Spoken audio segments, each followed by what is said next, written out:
I had just pulled into the private lot, the one tucked behind the glass and steel tower I now called my second home, when I saw it, a bright red Tesla squatting smugly in my parking spot. My parking spot. The brass plate on the wall still read reserved, P3. For a second, I just sat there, my fingers still curled around the steering wheel, the faint scent of my vanilla latte mixing with the leather interior. The August sun streamed through the windshield, catching the faint shimmer of my silk blouse. I stepped out, heels clicking against the pavement, my tailored blazer moving just enough with the warm breeze. The Tesla's driver, a tall man in a wrinkled polo, leaned against the hood, scrolling his phone like he owned the place. His companion, a woman with oversized sunglasses and an attitude to match, barely glanced at me. "Excuse me," I said evenly, masking the flicker of amusement that was already curling inside me. "You're in my spot." The man didn't even look up. Oh, relax. "Will just be a minute.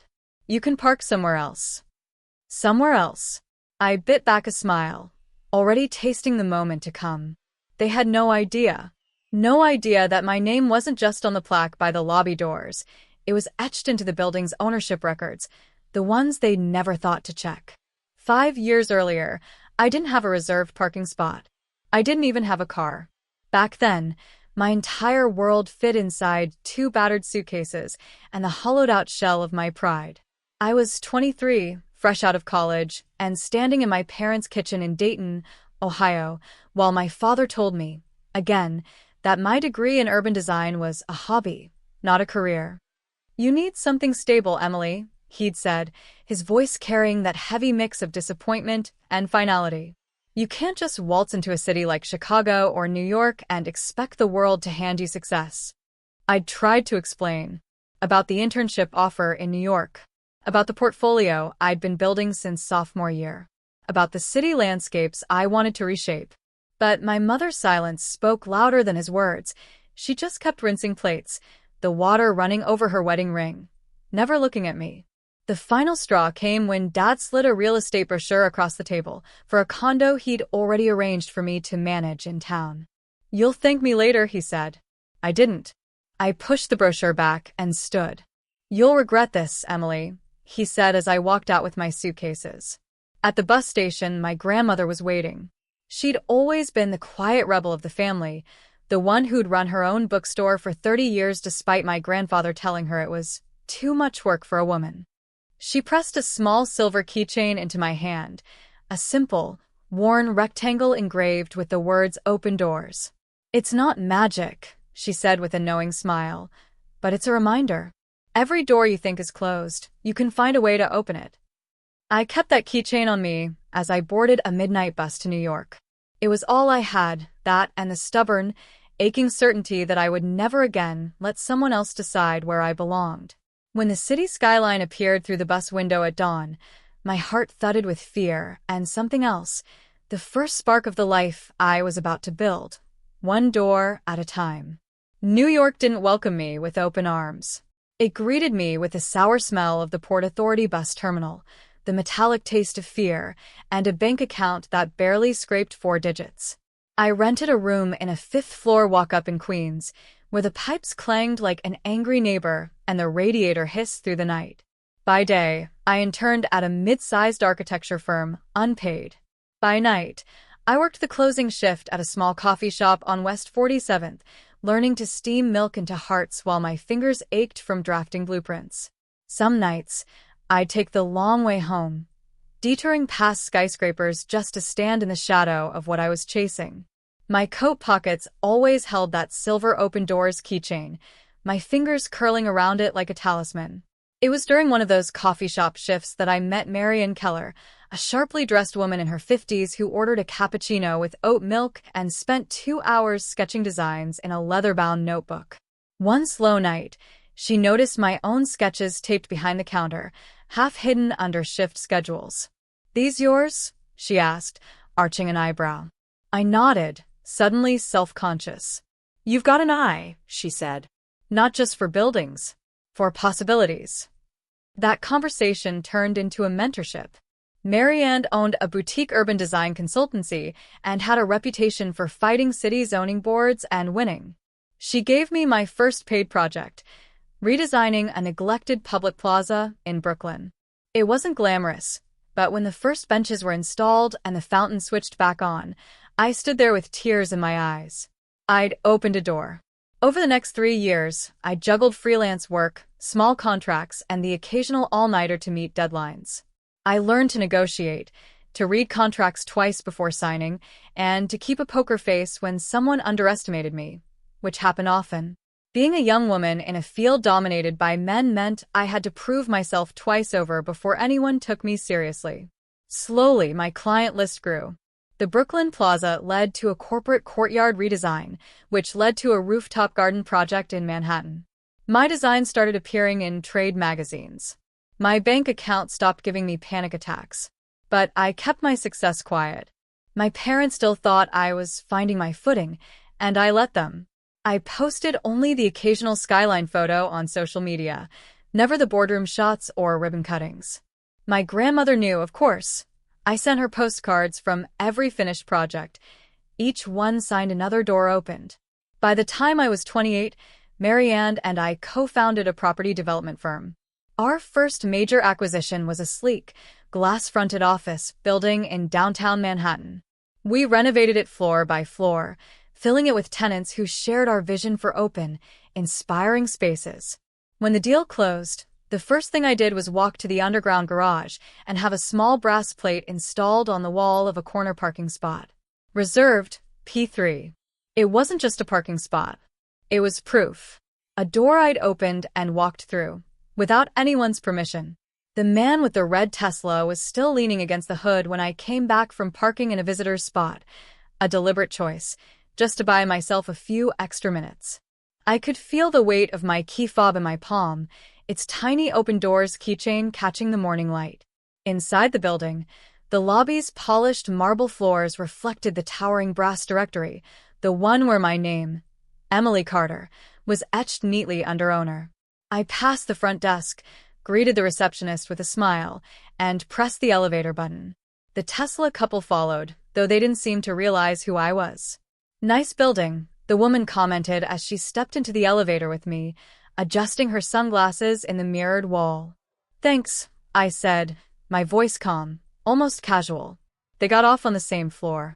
The man glanced around, his eyes sweeping over the glass-walled offices and the soft glow of modern art hanging in the hallway. They walked ahead toward one of the corner suites, my corner suite. Inside, sunlight spilled across the walnut conference table, and the skyline of Manhattan stretched beyond floor-to-ceiling windows. The walls displayed framed photographs of urban spaces, plazas, gardens, and rooftops I designed over the years. A tall, living green wall filled one corner, the scent of fresh mint and basil cutting through the faint hum of the HVAC. I stepped past them and moved behind my desk. The chair was already pulled out, waiting for me. "Wait," the man said slowly, looking from me to the receptionist, who was placing fresh coffee on my desk. "This is your office?" "Yes." I set my bag down, unclipped my blazer, and Saturday, I own the building. The woman laughed, a sharp, incredulous sound. "You own it?" "Yes," I repeated, not flinching. "And that parking spot downstairs?" "It's mine too." Silence spread through the room like ink in water. The man's shoulders tensed, his mouth opening and closing before he found words. You're the Emily Carter on the ownership records?" "Yes." I let the weight of the moment hang between us. I could see it in their faces, the flicker of disbelief giving way to embarrassment. They exchanged a quick glance, and suddenly the casual arrogance they'd worn downstairs was gone.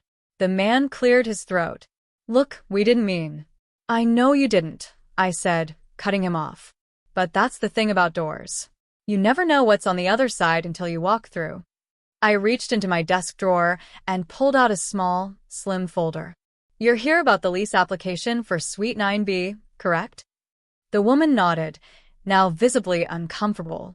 I slid the folder across the table. "Your proposal has potential, but there are conditions. And you'll need to decide if you can meet them." Her voice was quieter now. What kind of conditions? I leaned forward slightly, my tone still even but firm. Professionalism, respect, and a willingness to treat everyone in this building, from the janitor to the owner, like they matter. The man shifted in his seat. The woman's fingers tapped against her handbag before stilling completely. If that's a problem, I continued, then this might not be the right place for you. They both shook their heads quickly. No, it's not a problem, the man said, his earlier arrogance replaced with something closer to humility. Good. I stood, extending my hand. Welcome to the building. As they left, I caught sight of them in the reflection of the glass wall. Their posture a little smaller, their steps a little more careful. And when they reached the lobby, I knew they'd pass that brass plaque with my name again, this time reading it a little differently. I stayed by the window a moment longer, watching the street below. My parking spot sat empty now, sunlight glinting off the brass plate. It wasn't about the space itself. It never had been. It was about the door I'd opened, and the fact that I'd built the key myself. They came back 2 days later. This time there was no Tesla in my spot. They arrived early, dressed sharply, carrying the kind of polite smiles people wear when they know they're not the ones in control. I greeted them in the conference room, the same space where the skyline framed us like a quiet reminder of who had climbed higher. A folder sat in front of me, filled with their updated lease proposal. Before I opened it, I folded my hands and looked at them both. I read your original pitch, I began. And I'm willing to move forward, but we're going to make some changes. The man nodded quickly. The woman leaned forward, pen poised, ready to take notes. First, I said, your community outreach plans need work. Every tenant in this building contributes to the neighborhood in some way, whether it's sponsoring local events, donating to city projects, or offering internships to young people in your field. That's doable, the woman said, scribbling. Second, I continued, this is a zero-tolerance building for condescension. That includes how you treat staff, contractors, delivery drivers, and yes, other tenants in the parking lot. The man's jaw tightened, but he nodded. Understood. Third, I said, glancing down at my notes, I expect quarterly reports not just on profits, but on how you're meeting these commitments. If those reports slip, the lease becomes month to month. Clear? They both agreed, without hesitation this time. For a moment, I let the silence fill the room, letting them absorb the fact that I wasn't simply offering them office space. I was offering them a place in something bigger, something with standards. I leaned back slightly. Look, I don't hold grudges. I believe people can grow. But growth only happens when you're willing to see where you went wrong and do better next time. The woman glanced at the man, then back at me. We get it, she said quietly. I studied them for a long second. There was a part of me, the younger Emily who'd stood in her parents' kitchen, holding back tears, that wanted to savor this moment. But there was another part, the one my grandmother had nurtured, that knew real strength wasn't about humiliation. It was about setting boundaries and moving forward. I slid the new lease across the table. Sign this, and you can move in by the end of the month. They signed without question. When they stood to leave, I walked them to the elevator. The ride down was silent until the man cleared his throat. Thank you for giving us a second chance. I nodded. Make it worth it. The doors opened to the lobby. They stepped out, passing the front desk where the receptionist greeted them warmly. As they exited toward the garage, I saw the woman glance toward my parking spot. She didn't smile, but her expression carried something different this time, acknowledgement. Back upstairs, I sat at my desk, the city sprawling beyond the glass. Another door had opened, not just for them, but for me, proof that I could stand in my power without slamming it shut on anyone else. Weeks passed. I'd see them in the hall sometimes, carrying files, greeting the security guard by name, even stopping to chat with the janitorial staff. They kept their heads down, worked hard, and, as far as I could tell, kept every part of our agreement.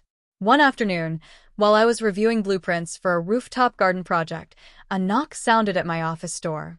It was the woman from the Tesla, holding a small box. We wanted to thank you, she said softly, for the chance and for the reminder. Inside the box was a desk plant, a tiny ficus, its leaves glossy and green. "Something alive," she added, "for your window." I smiled, set it on the sill, and thanked her. It wasn't about the plant, of course. It was about the change in them, the shift from entitlement to humility. That night, after everyone had gone, I stayed a little later. The city outside was awash in gold, windows catching the last light of day. I reached into my bag and pulled out my grandmother's keychain. The metal was worn smooth now, the engraved words "Open Doors" faint, but still legible. I thought of the girl on that midnight bus years ago, tired, scared, but certain that no one else would dictate her worth. I thought of the countless late nights, the rejections, the tiny victories that built into something bigger. My grandmother had passed away the year before we bought this building. She'd never seen my name on the plaque, never walked into my office to see the skyline from this height. But I like to think she knew that somehow she'd been here every time I turned a locked handle and found a way in. I set the keychain on my desk, right next to the plant. Two small, unassuming objects, one from the beginning, one from the present. Both reminders that doors aren't opened by luck, but by the hands willing to keep knocking until something gives. As the sun dipped below the horizon, I gathered my bag and walked toward the elevator. Down in the garage, my parking spot waited, empty, quiet mine. I paused beside the brass plate, running my fingers lightly over the letters. Reserved, P3. And in that moment, I felt the perfect, steady balance between grace and strength. I had opened the door, and I wasn't letting go of the key.